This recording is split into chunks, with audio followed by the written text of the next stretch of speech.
এমন একটি বই আপনি কখনো ছুঁয়েও দেখেননি, পড়ে দেখা তো দূরের কথা। না না, যা ভাবছেন তা না ভাই, আমি বলেছি এরকম একটি বাংলা বাক্যকে যদি আপনার ইংরেজিতে অনুবাদ করতে বলা হয়, আপনি কিন্তু খুব সহজে এর অনুবাদ করে ফেলবেন। কি করবেন? আপনি দেখতে পাচ্ছেন এই বাক্যে দুইটি ক্লোজ। প্রথম ক্লোজ বা প্রথম বাক্য অংশটুকুর জন্য আপনি লিখবেন, you have never even touched this type of book. এমন একটি বই আপনি কখনো ছুঁয়েও দেখেননি, পড়ে দেখা তো দূরের কথা, let alone read it, তাই না? কিংবা আপনাকে যদি আমি বলি সে বাংলায় বলতে পারে না, ইংরেজি তো দূরের কথা, আপনি কি করবেন? একই রকম ভাবে he can't speak Bengali, let alone English। কিন্তু আপনাকে যদি বলা হয় 54 বছর আগে এক সাগর রক্তের বিনিময়ে স্বাধীনতা অর্জনকারী দেশটির অর্থনৈতিক গতিবেগ বৃদ্ধি প্রতিটি নাগরিকের জন্য সকল মৌলিক চাহিদা মেটানোর প্রতিশ্রুতি সহ মানসম্মত জীবন যাপনকে নিশ্চিত করতেছে, এই বাক্যটির ইংরেজি অনুবাদ করা আপনার জন্য অসম্ভব নয়, তবে কিছুটা কঠিন তো বটেই। আপনি নিশ্চয় জানতে চাচ্ছেন কোনো সহজ উপায় আছে কিনা। সুতরাং চলুন ছোট্ট একটি সহজ পদ্ধতির মধ্য দিয়ে আমরা এই বিশাল দৈর্ঘ্যের বাক্যকে ইংরেজিতে কত সহজে অনুবাদ করতে পারি সেটি আজ দেখে নেই। যে কোনো বাংলা বাক্যকে অনুবাদ করতে গেলে আপনার উচিত হবে সবার আগে বাক্যের ভার্ব বা ক্রিয়াকে খুঁজে বের করা। তাহলে এই বিশাল বড় বাক্যটির ক্রিয়া কিন্তু নিশ্চিত করতেছে, তাই না? ছোট্ট করে একটু প্রশ্ন করেন, কি নিশ্চিত করতেছে? উত্তর কি আসবে বলেন তো? আমি যদি আপনাকে বলি যে ভাই এখানে দেখে বলেন তো কি নিশ্চিত করতেছে, আপনি কি বলবেন? আপনি বলবেন কি আবার নিশ্চিত করতেছে? এই তো প্রতিটি নাগরিকের জন্য সকল মৌলিক চাহিদা মেটানোর প্রতিশ্রুতি সহ মানসম্মত জীবন যাপনকে নিশ্চিত করতেছে। এই যে কি দিয়ে প্রশ্ন করে উত্তর হিসেবে যা পেলেন, এই অংশটিকেই বলা হয় বাক্যের কি? Object, right? এবার আপনি বাক্যের ভার্বকে প্রশ্ন করেন যে এই যে মানসম্মত জীবন যাপনকে নিশ্চিত করতেছে, কে ভাই? কে এই উদার মনা মানুষ, নাকি কে এই উদার মনা বিষয়? কে এই নিশ্চিত করার কাজটা করতেছে? তখন উত্তর কি আসবে? উত্তর আসবে দেশটির অর্থনৈতিক গতিবেগ বৃদ্ধি, মানে দেশটার অর্থনীতির গতিবেগ বৃদ্ধি পাচ্ছে, আর এই অর্থনীতির গতিবেগ বৃদ্ধিটাই এই মানসম্মত জীবনযাপনকে নিশ্চিত করতেছে, তাই না? তাহলে ভার্বকে কে দিয়ে প্রশ্ন করলে উত্তর হিসেবে আমরা পেলাম দেশটির অর্থনৈতিক গতিবেগ বৃদ্ধি। এই যে কে দিয়ে প্রশ্ন করে উত্তর হিসেবে আপনি যা পেলেন, এটা হলো বাক্যের সাবজেক্ট। এখন যদি আমি একটু জানতে চাই যে ভাই কোন দেশটা, একটু বুঝায় বলেন না। সাবজেক্ট বুঝলাম, বাট আপনি কোন দেশের কথা বলতেছেন, তখন আপনি আমাকে কি বলবেন? ঠিক আছে, বুঝিয়ে দিচ্ছি, বুঝুন তবে। 54 বছর আগে এক সাগর রক্তের বিনিময়ে স্বাধীনতা অর্জনকারী যে দেশটি, সেই দেশটির অর্থনৈতিক গতিবেগ বৃদ্ধি এই নিশ্চিত করার কাজটা করতেছে। ও আচ্ছা, তার মানে এই অংশটুকুই কিন্তু আসল সাবজেক্ট, তাই না? এই মূল সাবজেক্টকে ব্যাখ্যা করার জন্য যা কিছু ব্যবহার করা হয়, এই পুরো অংশটাই কিন্তু বাক্যের সাবজেক্ট হয়ে গেল। সেই বিশাল দৈর্ঘ্যের বাক্যের মাত্র 3টি টুকরো হলো, একটা সাবজেক্ট, একটা ভার্ব, একটা অবজেক্ট। এটা ততটাই সহজ যত সহজে আপনি অনুবাদ করতে পারবেন আমি তোমাকে পছন্দ করি, যার ইংলিশ I like you, তত সহজে এই বাক্যকে অনুবাদ করা সম্ভব। চলুন আমরা দেখে আসি যে এই বাক্যকে আমরা কিভাবে ইংলিশে অনুবাদ করব। তাহলে আমার সাবজেক্ট কোনটা? সাবজেক্ট হচ্ছে এই 54 থেকে শুরু করে গতিবেগ বৃদ্ধি পর্যন্ত পুরোটাই সাবজেক্ট। কিন্তু একটা সমস্যা। কি সমস্যা? সাবজেক্টটা দৈর্ঘ্যে বড়, তাই তো? শোনেন, একটা নিয়ম মনে রাখবেন, যখনই দেখবেন বাক্যের সাবজেক্ট দৈর্ঘ্যে বড়, অবজেক্ট দৈর্ঘ্যে বড়, যা কিছু দৈর্ঘ্যে বড়, পেছন থেকে অনুবাদ করো। অর্থাৎ সাবজেক্টটা দৈর্ঘ্যে বড় হলে আপনি পেছন থেকে অনুবাদ করবেন। এর মানে হলো আমি আগে এই যে অর্থনৈতিক গতিবেগ বৃদ্ধি এই অংশটুকুর ইংরেজি লিখব। তো আমার এই অংশটুকুর ইংরেজি যদি আমি লিখি, তাহলে অর্থনৈতিকের ইংলিশ কি ভাই? ইকোনমিক। আর গতিবেগ বৃদ্ধির ইংলিশ কি? অ্যাক্সিলারেশন। তাহলে দ্য ইকোনমিক অ্যাক্সিলারেশন। এবার এই যে এই র এর ইংলিশ কি? অফ। এবার দেশটির ইংলিশ কি? The country. এবার অর্জনকারীর ইংলিশ কি? অ্যাচিভিং। এবার স্বাধীনতার ইংলিশ কি? ইন্ডিপেন্ডেন্স। এবার বিনিময়ের ইংলিশ কি? At the cost of. এবার এক সাগর রক্তের ইংলিশ কি? আ সি অফ ব্লাড। এবার আগের ইংলিশ কি? বিফোর। এবার 54 বছরের ইংলিশ কি? 54 ইয়ার্স। কি এভাবে যদি একটা সাবজেক্ট 1 কিলোমিটার লং হয়, আপনার কোনো সমস্যা আছে? কোনো সমস্যা নেই। আপনি শুধু ধৈর্য নিয়ে পেছন থেকে ধীরে ধীরে ধীরে ধীরে অনুবাদ করে আসবেন, তাহলে আমার কিন্তু পুরোটা সাবজেক্টটা আমার অনুবাদ হয়ে গেল, তাই না? এবার ভার্ব। ভার্ব কি? নিশ্চিত করতেছে, এটা প্রেজেন্ট কন্টিনিউয়াস টেন্স, সেজন্য আমি এখানে সাবজেক্টের পরে am is are নিলাম, ভার্বের সাথে ing নিলাম। ওকে, এখন আপনি হয়তো বুঝতে পারতেছেন না যে এখানে ইজ কেন হলো। শোনেন, একটা সাবজেক্ট যত বড় হোক না কেন প্রথম নাউনটা অনুযায়ী কিন্তু আপনাকে ভার্ব বসাতে হবে।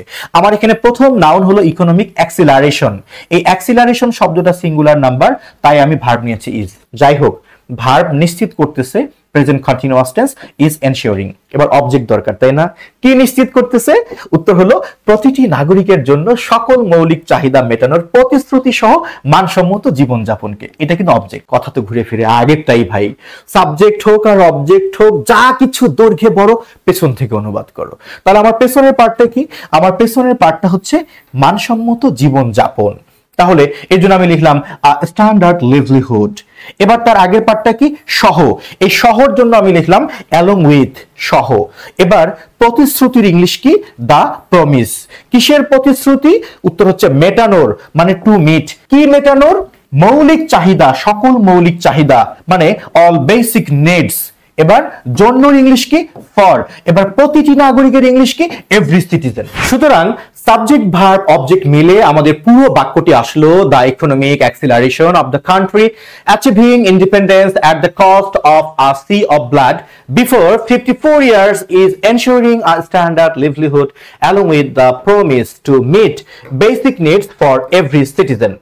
এই যে বাক্যটি, এই বাক্যটি লিখতে গিয়ে আসলে আমাদের কি কি জানা প্রয়োজন, আমি কিন্তু অনুভব করেছি যখন আমি বাক্যটি লিখছিলাম তখন আপনার মনে প্রশ্ন আসছিল যে এখানে দাটা কেন ব্যবহার হলো, আবার আপনার প্রশ্ন এসেছিল যে এখানে অ্যাচিভিং কেন হলো, অ্যাচিভড কেন হলো না।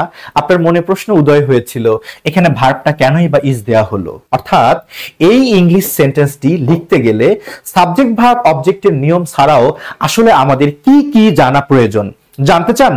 তাহলে মনোযোগ দিয়ে দেখতে থাকুন, শুনতে থাকুন। এই বাক্যটি লিখতে গেলে আমাদের প্রথমেই জানতে হবে বেসিক ইংলিশ গ্রামার। একদম ইংলিশ গ্রামারের খুঁটি নাটি বিশ্লেষণ আপনাকে জানতে হবে। জানতে হবে স্ট্র্যাটেজিস ফর সেন্টেন্স মেকিং, কিভাবে একটা বাক্য তৈরি করতে হয় তার কলা কৌশল জানতে হবে। জানতে হবে লেক্সিকনস বা ভোকাবুলারি, যা আপনার লেখাকে সমৃদ্ধ করবে, আপনার লেখাকে স্ট্যান্ডার্ড করবে। জানতে হবে ইজি এক্সপ্লেনেশন, একটা বাক্যকে কিভাবে অনুবাদ করা হলো সেই সহজ ব্যাখ্যাটা কেউ যেন আপনাকে বুঝিয়ে দেয়, এমন ব্যাখ্যা কিন্তু আপনার প্রয়োজন হবে। পাশাপাশি প্রয়োজন হবে একজন দক্ষ শিক্ষক কিংবা এক্সপার্ট ইনস্ট্রাক্টর, যে সার্বক্ষণিক আপনার পাশে থেকে আপনাকে সহজ করে বুঝিয়ে দিবে। কেমন হবে যদি এই সব কিছুই আপনি একটি বইয়েই পেয়ে যান? নিশ্চয়ই অনেক অনেক ভালো হবে। এবং সেই বইটি হলো ইংরেজি শেখার নির্ভরযোগ্য অনলাইন প্ল্যাটফর্ম ইএনজি লার্নিং কর্তৃক প্রকাশিত zero to advance English free hand writing.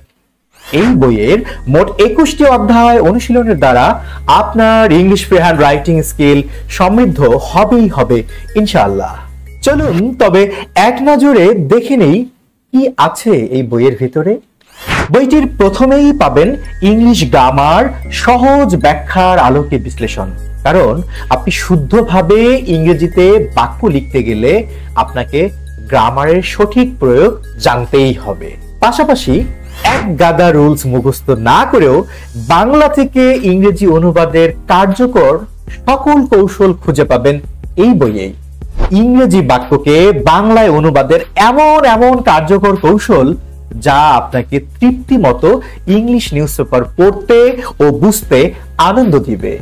সমস্যা যখন রিডিং কম্প্রিহেনশন, অল্প সময়ে সমাধান।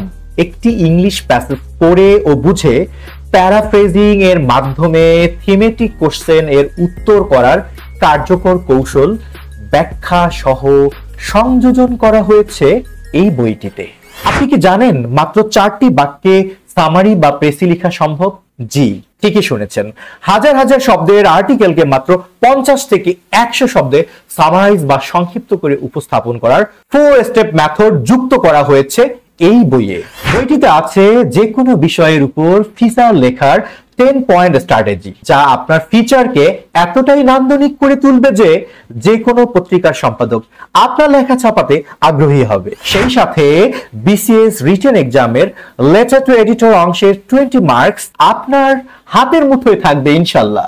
বিসিএস লিখিত পরীক্ষায় 1000 শব্দের ইংলিশ এসে, ব্যাংক লিখিত পরীক্ষার ফোকাস রাইটিং কিংবা যে কোনো এসে নান্দনিক করে লেখার সকল কলাকৌশল আছে এই বইয়ে।